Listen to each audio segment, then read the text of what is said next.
Hello, and welcome back to the Twin Cities Film Fest 2025, sponsored by Stearns Bank. My name is Briana, and I am here at the Edina Man Theater with Kevin Schreck, who is a director-producer for a new documentary, Enongo. Just got a little card here.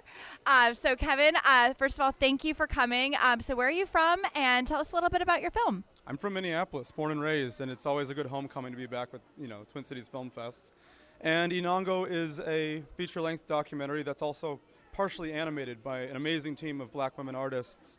And they're all teaming up to tell the story that I think is very relevant and timely and also timeless about what it's like to be an artist today in America and how to survive healthfully with that and staying true to your identity. Enongo is a rapper and producer who goes by the stage name Samus, but she's also a PhD candidate and a teacher and a fiance and a daughter. So all the layers that makes a human being is kind of what the film is exploring.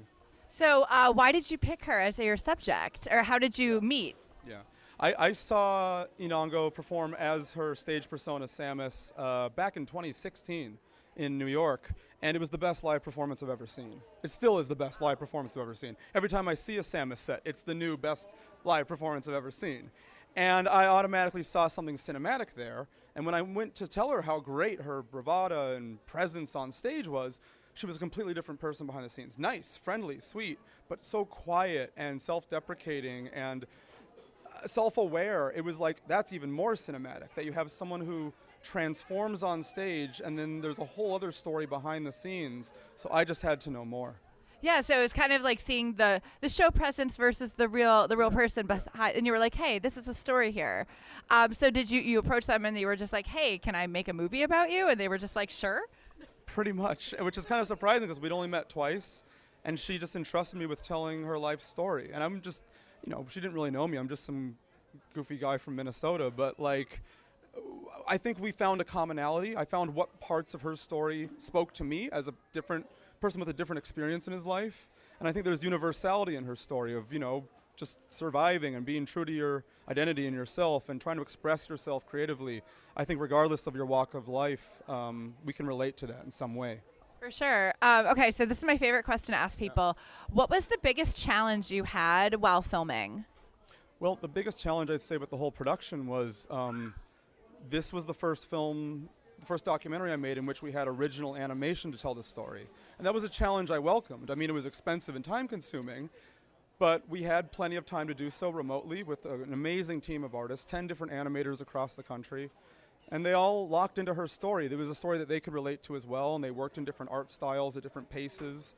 And the challenge, I think, was just making sure that everyone had the energy and the time, because life is intense, but they wanted to be involved. This was a calling for some people, and for others it was the first time they really felt like they could be themselves on a project, because I wanted them to use their voices to tell someone's story that they related to. So it wasn't a daunting challenge, but it was a new adventure that I hadn't had in filmmaking, and I think it paid off decently.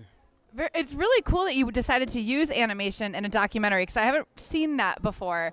What made you make that choice, and what about this story lent itself to using animation? Yeah, well, I mean, Enongo as Samus is amazing on stage and behind the scenes. She's super charismatic, but there were certain parts of her life about her upbringing, her childhood, her development, her handling with relationships and mental health and things that were very important to understand and articulate, but we needed to find a cinematic way of articulating those things. And you could go the more traditional route of panning and scanning over family photos and home movies and stuff. That's appropriate, but animation took it to a whole other level of interpretation and exploration, visually and emotionally. So yes, more expensive, more time-consuming, but it has a certain artistic panache that it otherwise would not have had, and that made it a more collaborative process too, because I'm not an animator, but these other amazing folks are tremendous animators. Very cool. All right, well, I have to close us up, but what are you working on next, or what is next for this project or any other projects that you're working on right now? We're still taking Enongo all across the country and beyond. We have several more film festivals around the corner. And there's a couple other projects I can't yet announce, but I think if folks liked Enongo or my previous work, it's different from the other stuff, but I think they'll also feel at home and excited about those films. So to be continued, as they say. To be continued. All right. Well, thank you so much for joining us, Kevin.